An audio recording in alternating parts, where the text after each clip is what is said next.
This is Building Lifestyles, a show designed to help everyday Australians create a lifestyle that inspires them using property development strategies. On the show, you'll hear from everyday people changing their lives doing property development. You'll learn from their successes as well as some of the challenges they've faced along the way. We also talk to experts from a range of fields who share specialised techniques that you can use to accelerate your property journey. I'm your host, Amanda McEwen, and I'm the founder of the Rising Star Developer. And I'm really passionate about helping everyday Australians build lifestyle using property development.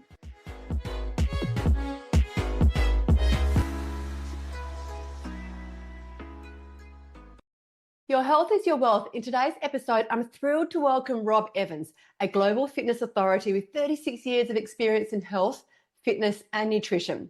Robb has been transforming lives around the world through personalised wellness strategies and effective coaching.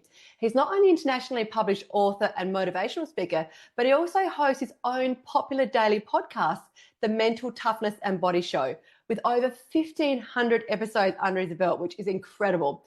Throughout his impressive journey, Robb has connected with inspiring figures like Brooke Shields, Jillian Michaels, Bruce Buffer, Olympic gold medalist, Mel Gibson, Dr. Phil, Tom Brady, Richard Branson, and even the former US President, Barack Obama.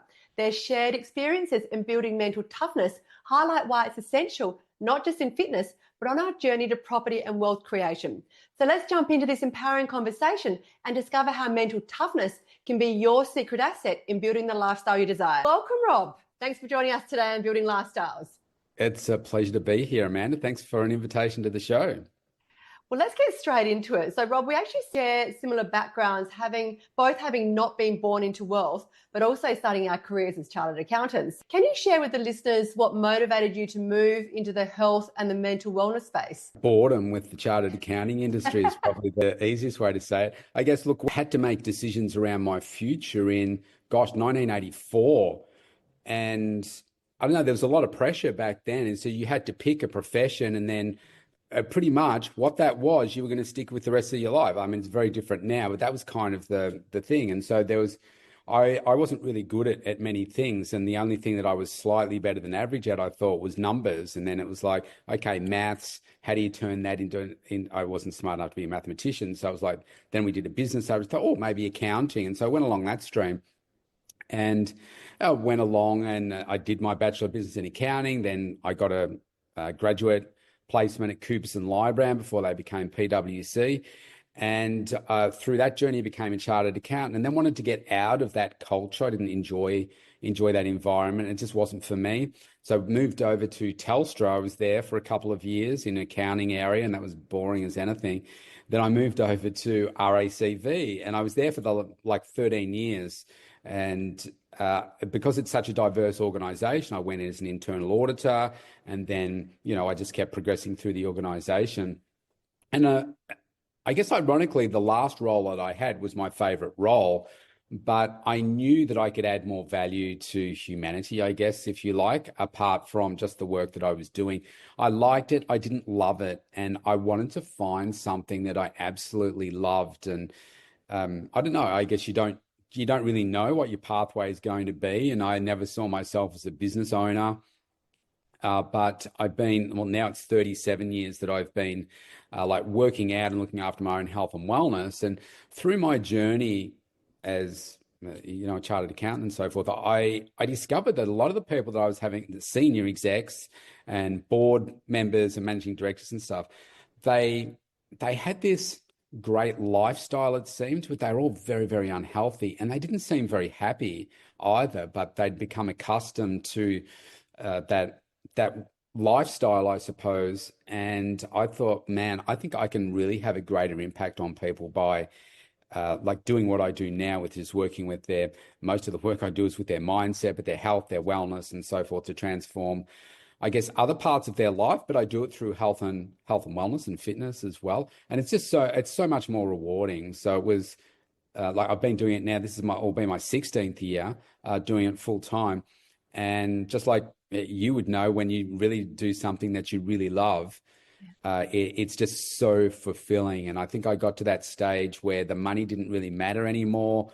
For me, you get to a certain level, it's like, I want to do something that really impacts, but still builds my wealth at the same time. And so, yeah, that's kind of a snapshot as to why I got bored, wanted a more fulfilling life and a more fulfilling career so that I just didn't work anymore. I connect with so much of what you said. There's so much overlap with our start of our careers as well. And having also been in the corporate world and had been at PwC and then also worked for a telco and very similar lines there. I think certainly a message for all the young people listening to this who are just starting out their careers is whatever you start at doesn't necessarily mean you're going to finish at as well. But what I love is that I think as you go through your professional journey, for those of you who are ready to try something different, you're not locked into what you're currently doing. There is actually always choice there, just depending on the decisions you make. But when you get to a situation where you can earn a decent income and it becomes about choosing what you want to do, being able to be of service and help others is really a powerful driver and a powerful sense of purpose as well, which I think connects both of us too. I think what's really important, because I mean, you've got young kids as well. My eldest daughter now is 19,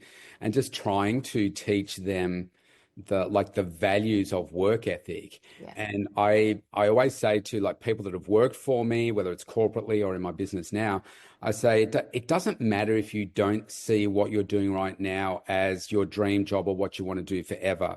But wherever you are, if you put in your best effort and you work as hard as you can, and you just don't know the growth and the skills that you will get, but you're practicing your work ethic. And then if I can then help you to get another job somewhere, then I will do that because I want you to be happy. But I think even if it's in uni or anything, you're practicing your work ethic, you're practicing how to learn, practicing how to grow. And I don't think we've lived in a time when it's easier to work from home and do things via online, AI, etc. And so I think, yes, if you can always have the foundations for who you are as a person, keep building your values and your beliefs and that work ethic and practice your focus, then that day may come when the chips fall and you say, yeah, I want to try this. Maybe that's it, maybe it's not, but you're still taking that better version of you to that role. Yeah, so true. And a really important point that you've touched on there is whatever your background is right now. So, I mean, we both started off in the accounting, and who I never would have thought I'd be a business owner, let alone in property. But I think what's really important for everyone to hear is that regardless of what your specialty is right now, there is core skills that are transferable depending on where you go to. So for us, we are immersed in numbers, and numbers are a big part of property development, but some people aren't great with numbers. Some people are better with conversations and relationships. And that's a really important skill when you're speaking to your A team members or even just being organized, whatever it is. Like everyone's got different skill sets. I think the important thing is to think, okay, well, if I want to try something new, whether it's going and following your sense of purpose or property or whatever it is that you love to do, have a think about what core skills you've got that you can transfer, as opposed to thinking, okay, well, hey, I don't know how to build a house, so I can't do property development because I don't understand building.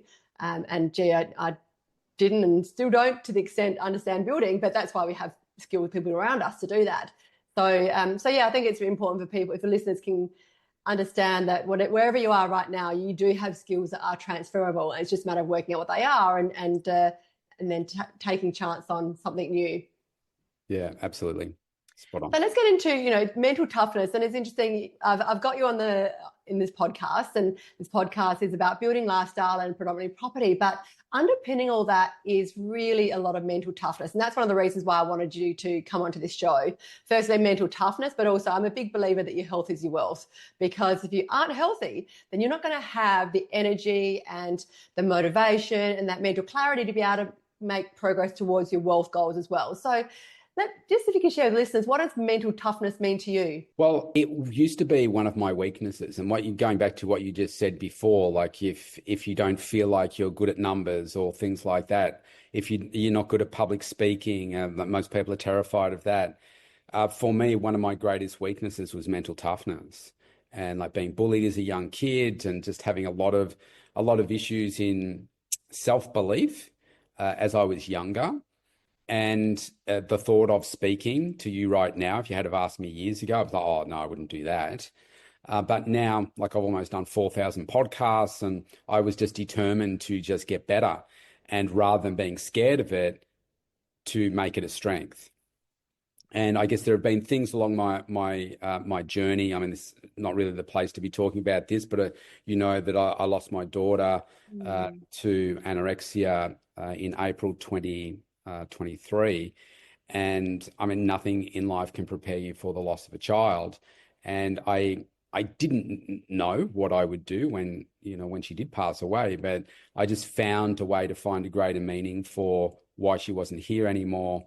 And I think all the setbacks that you have in business, and if you stack them all up as you know, way back to childhood, then you really can let these things knock you down. They used to knock me down, but they say you only fail if you don't get back up again and you keep on trying. And for me, it's mental toughness is about being that best version of you. It's not about being necessarily the best in the world. My greatest competitor is me. That's my competition. I just want to show up as the best version of me each day. And I think each day I do some analysis to reflect on what went well today, what didn't go so well today. How did I show up as a human? Like, since I've lost my daughter, you know, very, very conscious of the plight that people go through. For instance, you might see somebody freaking out. It could be an adult, could be in a supermarket, and the child's freaking out. And now I just stop and I think, I wonder what's going on, you know, in their world. And I think to have a greater level of kindness is really important. And just knowing that there are going to be things that just knock you down constantly, and certainly doing what you're doing and teaching your students, there's no plain sailing. You know, it doesn't mean that you go buy a property and you are going to make like 6 figures or 7 figures from it. You've got to do your numbers. You've got to do all of those right things. And so for me, it's about how you respond.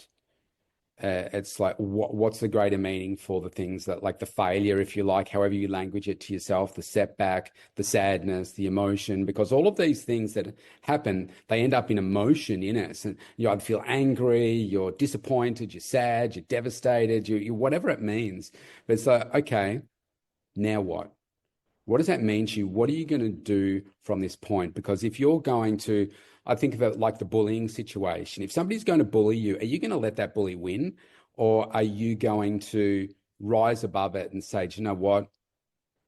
The greatest revenge is massive success, I think Frank Sinatra used to say. And that's what I believe. It's like, how can I respond in this moment right now, or in the next 10 minutes, if you take that, you know, let that wave of stuff come over you and say, all right, do you know what? I'm going to keep moving forward. And this is why.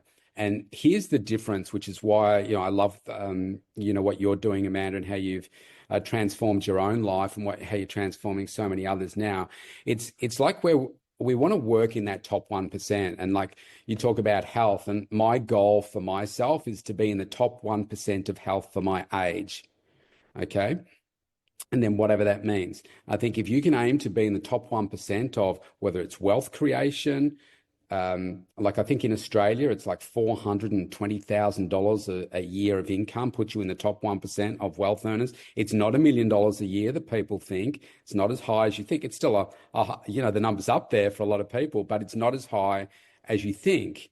And I think if we just continue to push ourselves to that next level, then you learn to become way more resilient. So I'm sure, for instance, now, if you got a phone call from one of your developers or a builder or something where, you know, it's a disaster for them, you will find a way to move above it. And you say, oh, man, it's such a pain in the neck, but okay, that's it. It's like bullets off Superman, I say. Like they used to get through when you have the kryptonite, but when you don't, you can just keep moving forward no matter what. And I think, you know, someone said to me that I think your greatest strength is mental toughness. And I think, yeah, I think you're right. Oh, I couldn't agree more. And I can't begin to imagine what it would have been like to lose a daughter, especially having 3 girls. It always sends shivers down my spine, and it would require a lot of mental toughness to be able to get up from that and keep moving forward. And I think that's a really good lesson. And I get the honor of speaking to so many people as part of my community, and taking that first step of even thinking about doing property development. For a lot of people, it's really, really scary for them, right? They hear this word and they think, you know, who am I to be a property developer or do property development? And that whole imposter syndrome comes out. I get a lot of that, but I also get to hear a lot of people's journeys as well. And I mean, no matter how great people's lives look on the outside, everyone is dealing with their own stuff and their own challenges. And I call property development the roller coaster ride of property development. It's also the roller coaster ride of life, right? And parenting and whatever it is, you can put your own word there. It's always going to be ups and downs in any part of your life, health as well as health and property development and whatever. I agree with you in terms of that mental toughness and that resilience is so, so important. And it's also like a muscle that needs to be worked, like any muscle in your body, because you're right. I can get a challenge these days and I can go, okay, I've got the experience now to go, okay, that doesn't freak me out anymore. Whereas a couple of years ago, it'd be like, oh my God, the world's falling down and how am I going to deal with this and all that sort of stuff. And and I've been lucky to have mentors to help me through that. And I guess that's one part of the program that I've got as well, is when I get those oh shit moments from people going, what do I do here? For them to be able to have somebody to be able to help guide them through that, I think it's like a little safety blanket to help people. And that builds that mental toughness. But I think that's a lifetime journey, isn't it? There's mental toughness and resilience. Absolutely. And I think for like people that are either just starting on their journey with you or thinking about doing it, I think there's a big part of it where we like to bring along and say, Amanda, I've got all these problems right here, and there you go. And then you run away. But the challenge with that is that's what you want to do. But the real gift in life is you working through those. Yeah. And I guess this is probably a challenge that you have too. Is like, okay, well, I can solve those problems for you, but you need to do steps 1 to 3, and you can only do those. It's a bit like me saying, Amanda, I really want a more muscular body, a stronger body, a leaner body, whatever it is. Can you go do the workouts for me? Great analogy. I love that. Now, if we say that, you think, oh, well, that's just silly. But that's exactly what happens with the brain, the emotional muscle. It's like getting in the gym to do that, because I can't change my body if I don't do the work in the gym. And I can't actually change the body if I don't hurt. Now, I'm not talking about injuring or joint pain. I'm talking about you need to feel that muscle burn. And for me, this is the emotional pain that happens with every single day that happens. I mean, we often hear about, this generation that is around now, I don't know, what are we up to, Gen Z? I don't know, whatever they are. But they're not as resilient as we were. Well, it's easy to pass that judgment, but we didn't grow up in a time when they're growing up. So it's very different. But I think we need to give people perhaps the roadmap, which is what you beautifully do. But then you've got to actually do the work. And and this is where the thing, when I first started business, I had coaches. The coaches that I had when I first started business, I don't have them anymore, because I kind of outgrew those, and I wanted to, next level up. So I'm looking for who's the best in the world in the space where I want to get great at. And I think the more coaching that we get, the better we become, and the more resilient we become, and the more resourceful we become. And to me, it's only through practicing the hard work that you get the outcome. And so I used to think, all right, I'll just, for instance, I might say, I get you, Amanda, and I'm going to be an instant millionaire. Well, yes, but only if you do the work. And if you think it's going to be easy because they're now working with you, it's not. It's still hard work, because no one's I've had the privilege of meeting so many successful people, from your celebrities to billionaires to Olympic gold medalists. And there's these common themes that it's hard work. It requires sacrifice, and it's harder than you think it's going to be. And I'm sure you found, just like me, I know running a business is hard work, but then a couple of years in, you're like, man, I didn't think it was going to be this hard. Yeah, it's certainly challenges, and things get easier as well. At the same time, you sort of go through that hard patch, and then that you build that resilience muscle and that mental toughness muscle, and those things do slowly get easier as well. But yeah, I completely connect with what you're saying there, because I do, as a coach, get a lot of people going, can you just do this? And, or, coming to me asking for answers. And I've had to certainly learn and build my coach muscle to say, okay, well, here's the tools. I can support you, but I can't do it for you. So, and as a mum, and you always want to try and fix things, and I'm a fixer. So I always like to think, okay, I want to just try and do it for you and fix it, but you can't, because it's like, that analogy, teach someone to fish and they can fish for life. Right. So you give them a fish and then you feed them for a day. Or so I've always messed those sort of quotes up, but you get the idea. Yeah, that's right. You can always fix it for them, but that's not where the real gift No. is. No, absolutely. And I even find it with my teenage girls, at times you sort of think, oh, I could do this for you and make it so much easier for you. But I have to pull myself up and go, you know what? Yes, it might make it easy for the short term, but in the longer term, it's not actually helping you. Yeah. And I find that that's always a bit of a challenge as a parent. And you'd probably know this as well. Sometimes to have to try and exercise that tough love muscle and dealing with the pushback on that, and the inflamed teenage hormones, and go, okay, I could take the easy road here, but no, I've got to hold my ground here, and there's a greater life lesson in here as well. So yeah, absolutely. I digress. So that's relevant. Yes, relevant but not. So interesting. I'm not sure if you know this, but most podcasts never actually reach over 21 episodes, and you've created not just one but two podcasts, and your Mental Toughness podcast has over 1,500 episodes, and then you've got other podcasts that's just done the same. So 3,000 plus podcasts. I think you even said more than that, isn't it? Getting close to the 4,000. 4,000. That is just a huge milestone. So congratulations, firstly, for having the mental toughness to keep going and hit that number. But what I'd love to, my question is there a similar consistent message to mental toughness that you seem to hear from all the incredible guests that you've interviewed? Yeah. This is the thing. I'm a little obsessed with success. And what I really love is when you sit and interview people, or you dig into a different aspect. So like less than 10 days ago, I interviewed a Winter Olympian. And so Winter Olympics is just moguls and aerial skiing, right? So going down all the bumps. So the stress on the body is massive. But what she talked about was the sacrifice. She talked about, particularly with skiing, like you're in Adelaide, not a lot of snow in Adelaide. No. I'm in Melbourne here. I can drive an hour and a half and get to snow, but not the sort of snow that they need. So they're chasing winter all year. And there's a lot of travel. They're away from home, away from families and everything. And so the sacrifice that is involved with that. But then if it's even take Elon Musk, most people have heard the story. He's down to his last $100 million.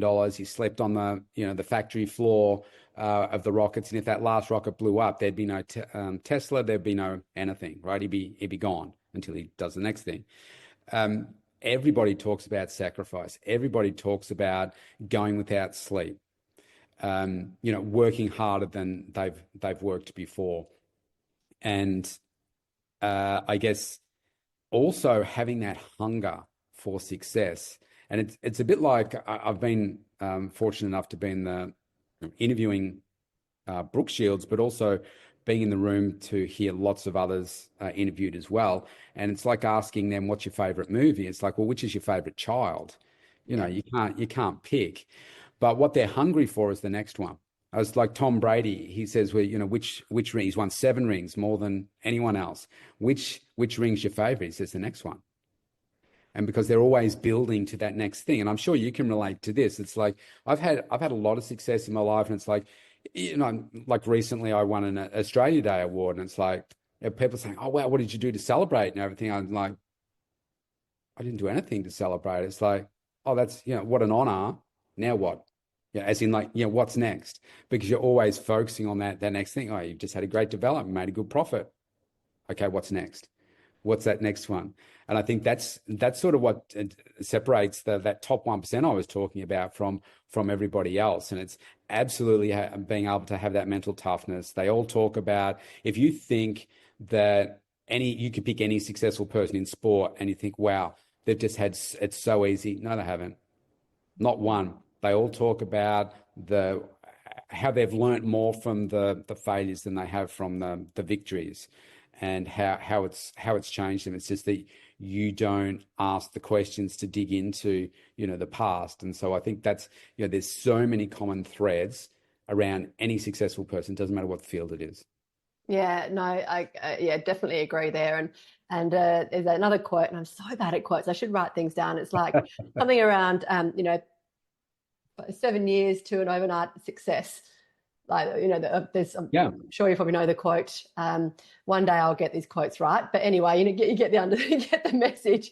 Yeah. And I think that can be any successful person, right? Regardless of what field it is, whether it's in property or podcast or whatever in life. From the outside, it can always look like, oh, they've done it easy. They make things look so easy. But what they don't see is all the work that goes on behind the scenes, that mental toughness that they're working on when they have a curveball and they're trying to get over things, the balancing of the chaos of life, but still trying to make progress towards their health and their wealth creation goals. I mean, you certainly try and work out things that are easier as you go along, but we all have to work hard. And I'm very fortunate myself in terms of where I'm at financially, and I have control over my time, but I still work hard, right? Because it just fuels me and it gives me my sense of purpose and helps me bounce out of bed. And same with deals. Like we finished a deal and we just actually secured another one recently. So you finish a deal and then it's like, hey, that's done now. And I do make a conscious decision to always go and try and celebrate the success. So at the end of a project, we'll go out and have a nice dinner, or I'll buy something that I really wanted that I have been holding off about. So try and acknowledge it in some small way. But in reality, I'm on to the next deal. I've checked out of that one into the next one. I think that seems to be a common thing with a lot of people in business, isn't I it? think the hardest part that I've noticed in myself is just the consistency. Like being able to come up with that winning formula. One of the big changes for me when I first started business, I had a younger family, was I worked really hard. This was the story I made up for myself. I worked really hard 5 days of the week. I need to have 2 days off. Now, I would come up with a reason as to why that was the case, but then I realized that I wasn't getting to where it was that I wanted to. So I started working 6 days a week, and now I work 7 days a week. Now it's not 24/7, but I use time every single day to grow myself. And hence the podcast. It's like I do 2 podcasts at least every single day. And that requires consistency. Where I spend most of my time working with people, it requires consistency. You have to eat healthily every single day, multiple times a day. You have to work out multiple times a week. You have to drink, plenty of water. You have to sleep every single day. All of those things that require consistency, and then you transfer that over to, okay, I've got to do like your coaching program work every single day. Not 3 days, not 2 days, not 5 days, 7 days. You've got to do it every single day if you want to be the best version of you. Otherwise, you're leaving stuff behind. Yeah, no, definitely. And there's one thing that when my new members come inside of the Inner Circle program, I run what I call a fast track session, and I share with them the 5 key things that I see in all my successful members that do well, what they do and how they get that success. But there's probably one key thing that I share, and from the hundreds and hundreds of people that I've supported as members, but also the thousands of people I've supported as part of a community. It's not the person who's the richest. It's not the person who's the smartest. It's not the person who's the best looking. It's the person who's most consistent that gets the results. Yep. So I think that seems to be a fundamental success criteria for everything in life. Yeah, absolutely. I mean, if you look at, like, I spend most of my time in the health, wellness, fitness space.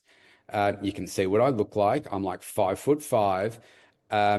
You look at, say, the Instagram models and fitness models and things like that. Like, they're over 6 foot, they're, gorgeous men, they're gorgeous women, incredible bodies, all that kind of stuff. A 6-pack on me does not look the same as a 6-pack on like a 6 foot, bronzed Italian, handsome man. But I guarantee you I'll outwork them. And so that's all I can do. I can't change this. Maybe I can somehow. There's so much you can do, but I can be in control of my work ethic and my focus and the results that I want. Yeah, no, so true. So in your experience, how does mental toughness influence one's ability to achieve life goals?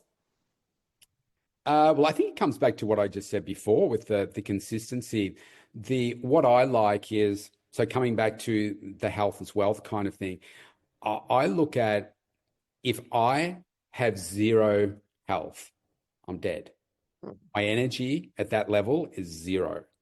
So if I think about, well, what's the complete opposite of that? Well, it's me absolutely optimizing my health. It's getting my food right, workouts, all that kind of stuff, supplementation. So now I have more energy than I know what to do with. Now, the thing is, I can talk to people about energy, but until you can like feel it in your body, most people will be like, oh, wow, is that what you're talking about? Yeah, because most people can't relate to it because they're used to living down here with energy as opposed to where they could be. And what we find in business, we can confuse adrenaline for energy as well. And so if we're focusing on that solid baseline of health, we've got a tremendous amount of energy. Now with energy, I can focus. Now I've got energy. So I have the ability to focus on what it is that I need to focus on right now. Okay, fantastic. But that doesn't take me anywhere without a good work ethic, which is the consistency. So then we've got work ethic. And so, okay, so now I've got a really strong work ethic. But again, unless I'm taking the right action and doing the right thing. So then for me, that's when the coaching comes into play, and saying that, well, okay, no, don't do that. Do this. Somebody that's had incredible success, like you, and you'll be able to say to somebody, no, don't do that. Do this instead. And you've got that energy, that focus, that work ethic, and now you're following the right strategy. And now it's really, really consistent. It is only a matter of time before you get the outcome that you want. And for me, mental toughness is tied up all in that. I include that as part of my definition of health, as well as energy, focus, work ethic, consistency. And it's just, it takes time, but if you just keep doing it consistently and you do these things daily, so you stay in that routine, the results will come. They will absolutely come. I'm not the smartest person. In fact, I read at either below or about average speed reading rate, which is, I'd wish that was much better. I'm not the smartest person in the world, but I'm very resourceful and I'm very consistent and I know exactly what it is that I want. So I just keep going. Yeah, no, I love that. So you balance multiple roles. You're a coach, you're an author, you're a speaker, you're a father, you're a business owner. How do you manage your time to ensure peak performance in each of those areas? Well, I think as humans, we can work in threes. We talk about first, second, third, one, two, three, gold, silver, bronze. If you take on any more than that, like you mentioned, a bunch of things there, I can't do all of those things really great at the same time. Yeah. But what I am really good at is saying, okay, so what are the three most important things for me? My number one priority, which I would challenge all your listeners to, unless you have your health as your number one priority, at some point in your life, that's going to fall apart. And then for me, it's around these two are kind of tied in together. My daughter is next. I have two girls. Liv's passed away, but obviously my daughter, and making sure that I'm helping her grow and nurture her in the most loving way possible. And my third one is around my business, which is also tied into wealth creation. Because for me, if I'm growing that, then I'm achieving my wealth goals as well. And I'm just adding a lot of value to my community. And tied up in, I suppose, the family one is also my daughter's legacy. So we're doing a lot of work in that space and now globally, media-wise and so forth, to raise more awareness about eating disorders and getting funding and social media and all that kind of stuff. So for me, they're the three that I focus on. And if there's like the book, for instance, I don't really focus on that. I guess it forms part of my business, but it's not like, oh, I need to have a separate strategy on that.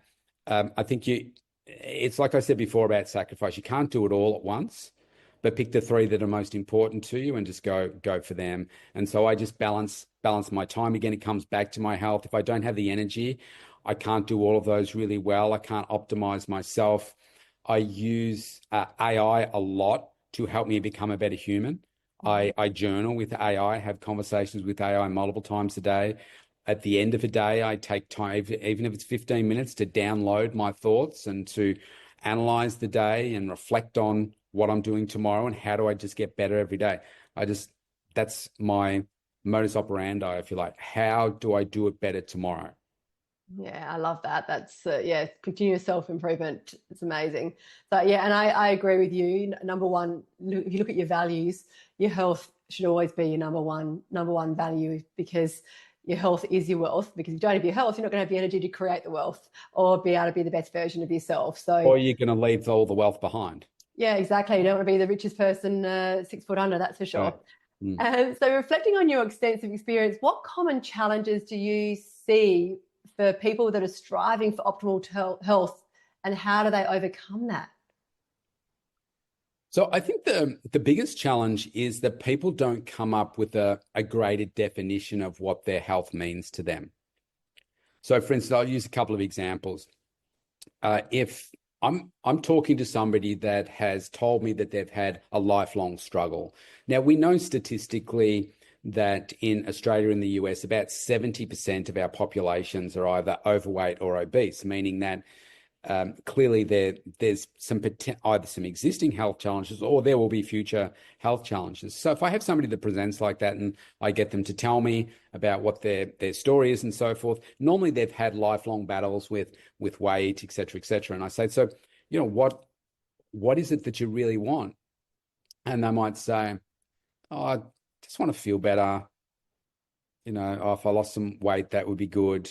I say, oh, what else? Yeah. That's about it. Okay. Why is that important to you? Oh, I just don't feel very good. Now, if you ask me that question, I'll probably spend 15 minutes saying, this is exactly what I want. Like I said before, I want the energy, I want the focus, I want, the passion for life. Why is that important for you? Because I want to be here for my daughter. I've got, this journey. I believe that I'm 56, turning 57 this year. I believe I have not reached my peak of either physical performance or my mental capacity or success or impact. And I think, how exciting is that if you know that you haven't peaked? If you think you have, and I get people that are 37 and they say, oh, I'm getting old now. I was like, are you kidding me? I was like, I'm 20 years older than you. What are you talking about? Life is just beginning. Like, it's so exciting. And so I think it then wrapped up in all of that is like, well, what does health mean to you? And this is a big challenge why most people will say, go to the gym at the start of the year. I think the average gym membership lasts for like 12 weeks and then they stop. Why? It's because, well, this is your health. It's your goal. Why are you failing on your goal? Like, why aren't you excited about your goal with your health and wellness? You have one shot. Why aren't you more passionate about it? And it normally comes down to they just haven't defined what it means for them. Maybe they haven't got to that point where it's so painful for them that they need to change. But that is the main reason why people are just not successful. You just have to and you have to write it down. You have to dig deep. I have 42 reasons as to why I do what I do for my health and wellness. I can't remember them all, but it's only from one to the next, to the next, to the next. And then you get a bit deeper and a bit deeper and a bit deeper. And they're usually fairly emotional ones as well. Yeah, I love that. And there's a video that Oprah Winfrey did, and if you Google it, it's on YouTube. Just type in Oprah Winfrey and vision. It's a video that I share with all my mastermind group, and it's a really inspiring video about your vision, your vision and your purpose for life. But the message is so simple, and the message is, what do you want? Like, if you can answer that question, what do you want? Everything else becomes so much clearer about what you need to do to be able to get there. But unfortunately, in this busy world we live in, with so much noise coming from so many different angles, social media being loud and all these voices being loud, and these distractions, really has taken us away from what the core purpose that we're here for. And I think if anyone takes one thing from this podcast, even outside of all the amazing stuff that Rob said, is just be clear about, what do you want? What do you want in your health? What do you want your life to look like? What does your building lifestyle look like? And when you're clear on that, then you can actually make decisions about how you're going to get there. And yes, there'll be the building of mental resilience as you go along and building that mental toughness, but you've got to accept that. That's part of life. But if you're very clear on what you want to do, and with my members, one of the first things we do is get clear on our why. Why are we doing this? Why are we going down this property journey? Why do we want to create wealth? Because when you're clear on your why, then you'll make decisions around that to help you get there. And when you hit the inevitable roadblock and the curveball, when you're clear on your why, it's much easier to get over those hurdles as well. Absolutely. And I think that is the hardest part for people to determine. It sounds so simple, but what do you want? It's a little bit like getting in the car and just driving and saying, well, like probably 99.99% of the time you get in the car, you know exactly where you're going to the shop, going to school, going to, the next job site, whatever it is, But we don't tend to do that in life. And life can be so soul destroying and crushing sometimes because of just the fast pace. And, then a young family comes along and it's like you've got two people working hard to just put food on the table, pay the mortgages and all that kind of stuff. And then you come home and then the kids have challenges and your partner has challenges. You've got your own challenges. And it's like, how do I ever make progress on this? Well, you just have to decide. You just have to decide like you did, when I had you on my podcast and you just made the decision that, you wanted to change your level of wealth. You wanted to get out of the accounting world, and it was going to be tough, but it was something that was really important for you and you were very clear on what it was that you wanted. And I think that this is the part where you've got to do the work to work out what it is that you do want. It can be really tough because my daughter, I'm working with her to try and get her to work out exactly what she wants things to look like. And she's good at parts of that and she's continuing on a journey. And then as you get to, that next point, you're going to find, okay, now where to from here, which is what I like about your programs. You don't come straight in at the high level. In fact, correct me if I'm wrong, but you're not allowed to come straight in at the high level because you're not going to optimize your results. You've got to come in at a lower level and then work your way up to then go through an approval process to see if you're the right fit for the next level, because otherwise you're going to be disappointed because you're not doing the work. You've got to find that place where, do you know what? I'm ready. I want to change my life. And I think a big challenge as well is the toxic energy around us, which is why I left the chartered accounting world, why I left various roles in corporate, because of a lot of toxic energy around there. And then you've just got to do the hard work on yourself. And it's slower than you probably want it to be, but it's so worth it and you have to do the work. So I think if you're looking for a shortcut to success, and this is going back to what you said earlier, all my guests say, there is no shortcut to success. You've got to do the work. But when you've got the right guidance and you say, yes, do this, do it. Don't question it and do the work. Hope the dots will, Steve Jobs used to say, the dots will connect down the track. Yeah, that's amazing. Look, just to wrap up, what's one key message you want the listeners to take away from today's podcast? So the best advice I've ever received from my business coach is stop talking about it and get it done. And what I take away from that is a lot of people procrastinate. We have, like left brain, right brain sort of thing. You and I are left brain, facts, numbers, statistics. Right brainers are all over the place and they need to strengthen their number skills and so forth. And I think we can really get stuck in, I'll do that one day. Let's just say that they're thinking about investing in you and doing some property development where, I'll wait till the kids go back to school. I'll wait till they get to high school. I'll wait till they move out of home. Now I'm too old. It's like it comes back to, well, hang on, what is it that you really want and why is that so important to you? And then just bite the bullet and start improving yourself and say, do you know what? Now's the time to do it. Stop talking about it. Same with your health and wellness. Stop just saying, yeah, I'm going to do it next week, next month. I'll do it in March. I'll do it after Easter, whatever. Do it. Start now. Start today. At the end of this recording, whatever it is that's triggering you, do it now. I love that. Thank you so much for your time and sharing your experience and your insight with all of our listeners. If anyone wants to learn more and listen to any of the amazing podcasts of Robb, search the Mental Toughness and Body Show, and you can continue this journey of learning and self-development as well. Bye for now.